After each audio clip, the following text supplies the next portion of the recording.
Welcome to the Hiscall Technology Podcast, where we are communicating tomorrow's business needs today. From just outside Nashville, Tennessee, join Hiscall as we discuss all things telephony, data, and infrastructure related to business leaders. Here we go. Helen was the most beautiful of all women, the most beautiful woman in the world. In fact, her beauty has inspired artists to represent her as the personification of beauty. Helen's husband had great wealth, power, and influence. She lived the life of a queen. In fact, she was a queen. Helen's husband, the king, had been selected by her own father. She might have selected a different suitor as her husband. Helen fell in love with a prince from a neighboring kingdom, a neighboring city. This prince orchestrated an elaborate plan to abduct Helen and take her to his city. He arrived at the king's court. Helen's husband was very hospitable to his guest. The prince, however, watched for his opportunity to claim Helen as his wife. When the time was right, Helen was taken away from her husband and his kingdom to the home of the young prince. As you might expect, this violation of hospitality greatly insulted the king, and he became enraged that his beautiful queen had been taken away. The king leveraged his power and influence to recruit forces from surrounding kingdoms, including 1,000 ships, and led an expedition of troops to recover Queen Helen. The troops arrived to discover a city protected by a great wall that provided refuge and great defense from any attack. The young prince refused to return the beautiful Helen. For 10 years they fought. Success looked hopeless until one of the commanders devised a plan to trick the city into believing they had given up the fight by offering a gift in defeat. The gift was a giant wooden horse, hollowed inside to allow 30 troops to remain inside as the rest of the warriors pretended to sail away in surrender. The people of the city of Troy rushed outside and dragged the giant horse into the city gates as a victory display. That night, while the Trojan people were sleeping, the Greek warriors hiding inside the wooden horse climbed out and opened the gates to let in the returned Greek army. The city fell to the ruse of Trojan horse, and Helen was returned to her husband. This is Chuck, again hosting another episode of the Hiscall Technology Podcast. The story of the Trojan horse is well known and mentioned in Homer's Iliad. It could be considered one of the most successful deceptions of all time. The Chinese warrior Sun Tzu recognized that all warfare is based upon deception. For centuries, it is well known that deception can be strategic. In fact, strategy often relies on deception. The term Trojan horse has come to refer to secret efforts to weaken or ruin a system from within, but introduced from the outside. Today, the term Trojan horse, or simply Trojan, is applied to deceptively benign computer codes or malware that are often disguised as legitimate applications, but written by cyber thieves and hackers trying to gain access to users' systems with intent to damage or disrupt a computer's programming or to steal personal information.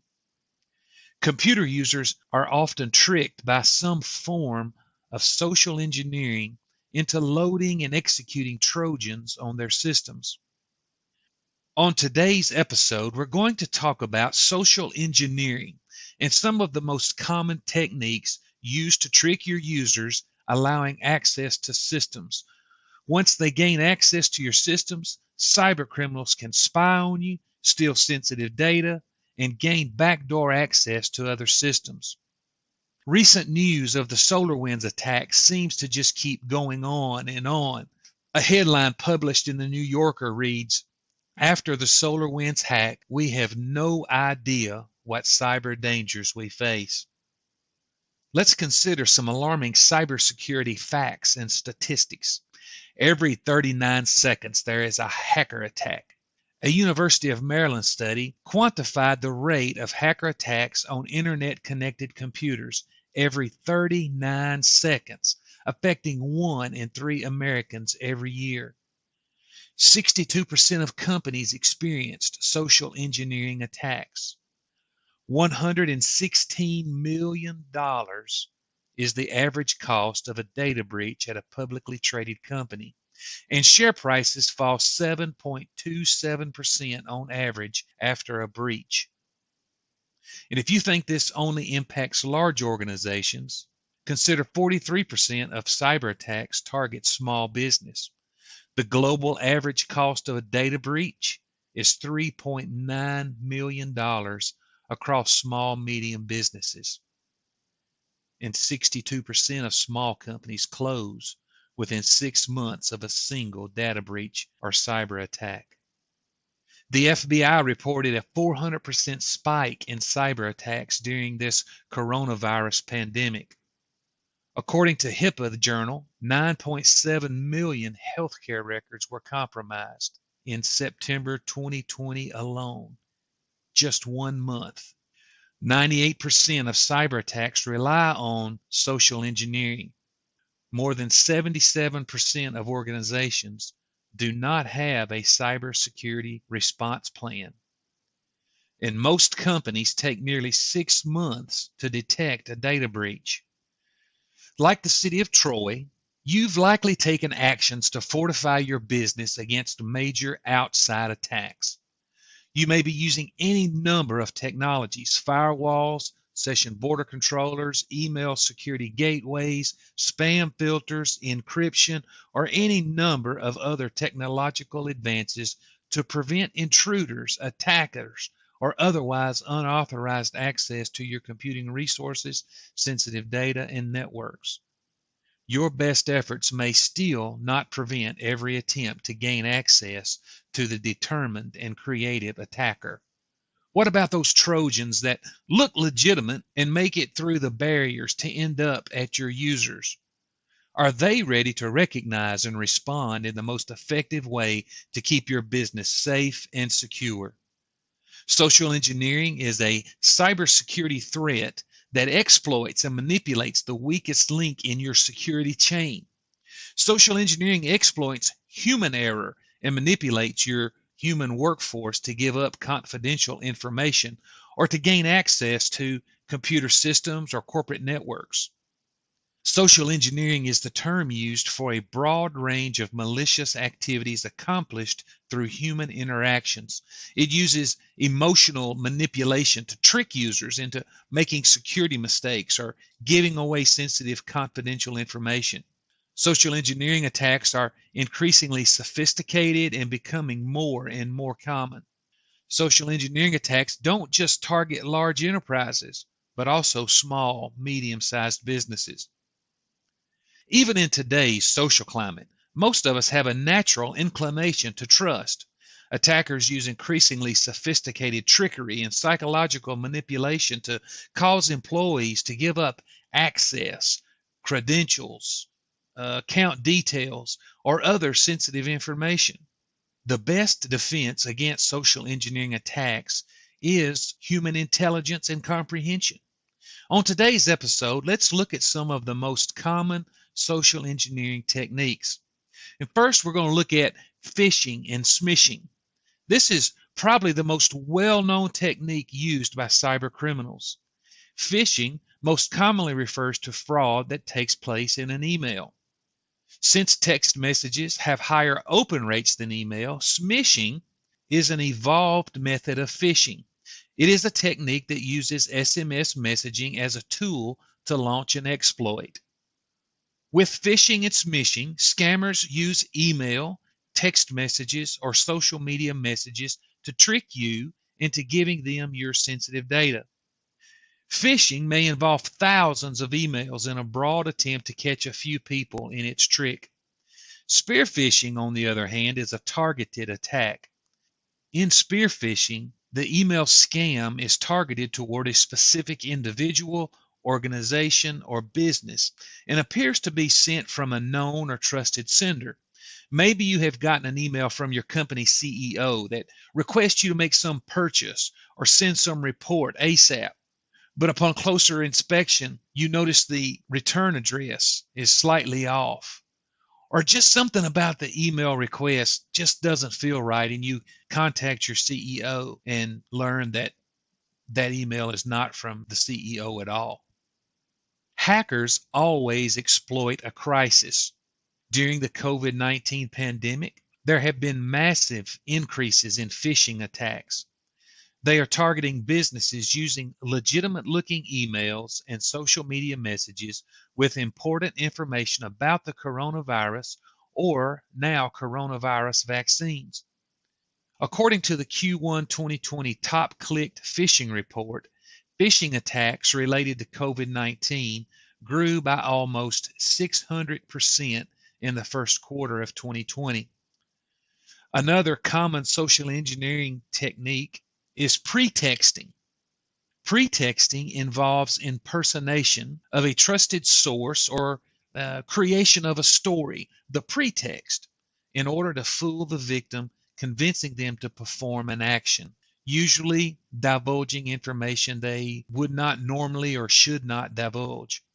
The attacker may choose a combination of methods, phone, email, text, or social media, to build trust and rapport with the target. Often, pretext involves researching the target prior to the attack. Just this week, I got a call from one of my uncles whose social media account had been cloned, and scammers were using this cloned account to message his social media contacts, hoping to gain personal information from them. At first, those contacted believed these were legitimate messages from my uncle. After all, the account had his profile picture. It even had pictures previously posted on his account. But as the message conversation continued, it became increasingly evident that something was up. Questions turned to topics that my uncle just wouldn't normally ask. Fortunately, we don't know of any of his contacts providing any sensitive data or otherwise giving away information that they didn't need to. Most of them recognized it was fraudulent and just shut everything down, stopped the conversation. But it shows how deceptive the attackers can disguise themselves. Using the current pandemic as an example, scammers use COVID-19 fears as a pretext. They often pose as healthcare workers, charitable organizations, or insurance companies to manipulate the user into performing an action that could plant the attacker in the network. The next social engineering tactic we'll look at is called baiting. Walt Disney has been quoted saying, "When you're curious, you'll find lots of interesting things to do." But I bet maybe you also know the saying about curiosity and the cat. Well, a baiting attack is an attack that exploits a human's curiosity. By exploiting their natural curiosity or maybe even greed, the scammer lures the user into a trap and then steals sensitive data or infects their system with malware. For example, what do you think most of your users would do if they found a USB drive left on a table at the coffee shop while out at lunch? I'm going to bet most of them would take that drive, plug it into a computer with hopes of either discovering the contents on the drive or perhaps identifying the owner so it could be returned. Now imagine the scammer leaving the USB drive where it would surely be found, loaded it with some type of malware before placing it on the table. Now when the USB drive is discovered and plugged into the computer, maybe your corporate computer, the malware infects the computer and then moves throughout the network. The fourth social engineering technique we'll talk about is water holing. Water holing is another type of targeted attack. The goal is to target a specific group of users with hopes of gaining access to systems at certain organizations or companies. Water holing attacks take advantage of websites or mobile applications that members of the group know and trust and frequently visit. As I mentioned earlier, Hackers always exploit a crisis. Using our current crisis as an example, a website at the Johns Hopkins Center for Science and Engineering, say that 3 times real fast, was used as a lure to spread malware via waterholing attacks. The live coronavirus data map was loaded with malware that could allow the attacker access to watch through the smartphone camera, listen through the microphone, and even access to text messages. In our last example of common social engineering attacks, we come full circle with another form of phishing. Vishing, or voice phishing, is the telephone equivalent of phishing. Where phishing used email and smishing used SMS messages, vishing manipulates victims by calling them purporting to be from a reputable company or trustworthy source. As the scammer engages in the conversation to establish trust and gain information, he will trick the answering party into doing things they believe are in their best interest. A common example often used in phishing attacks is someone pretending to be associated with IT staff or with a third-party vendor, and they will influence the target into providing access to systems or corporate network. The FBI and the Cybersecurity and Infrastructure Security Agency has issued warnings stating that the shift to working from home has given rise to phishing attacks. One of the most publicized cyber attacks of 2020 involved Twitter and a series of phone calls used to obtain employee credentials with access to account support tools. This was exactly the information that the attacker needed. That phishing attack compromised several high-profile Twitter accounts and recently has also affected dozens of banks, cryptocurrency exchanges, and web hosting firms. So far, we've highlighted some of the most common social engineering attacks. Social engineering is a favorite method for cybercriminals. It works.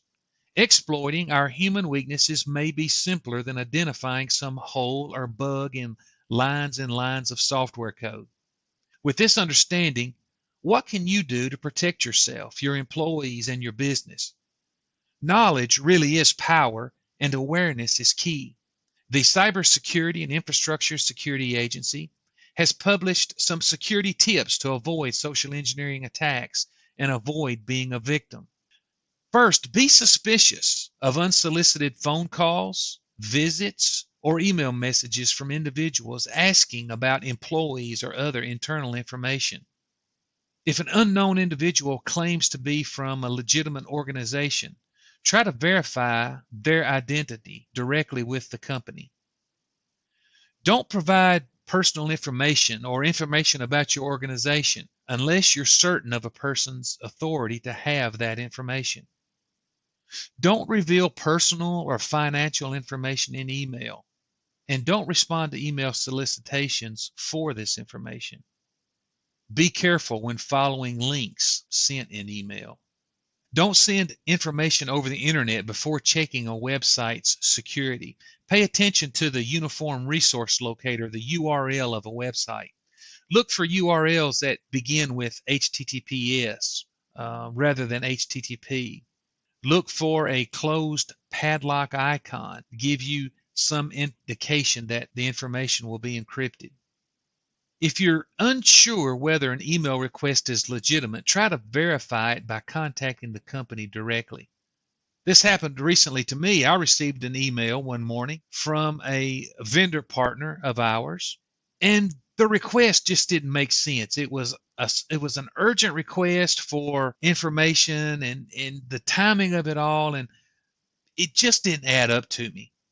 And so I looked through my contacts, found a phone number for this person, and called, left a voicemail. Turns out that email account had been hacked, and somebody was trying to get personal information from their list of contacts. You have to be careful. Don't use the contact information provided on a website connected to the request. Instead, check previous statements for contact information. Of course, you want to install and maintain antivirus software, firewalls, and email filters to reduce some of the traffic. And take advantage of anti-phishing features offered in your email client and web browser, and enforce multi-factor authentication. Remember, the only way to prevent attacks is by educating workers to ensure they instinctively recognize when a document, text, file, or link seems suspicious. If not already, I hope this episode brings cybersecurity top of mind for you as you consider how to best protect the resources and data you've spent so much time, energy, and money acquiring. One small mistake can turn out to be very costly for you and your business. If you find this episode helpful, it would mean so much to me if you would like it, then share it with your network. Maybe it's a good starting point to begin educating your users on the threats they may face and ways they may be exploited and tricked into giving up confidential information. But most importantly, don't be afraid, only believe.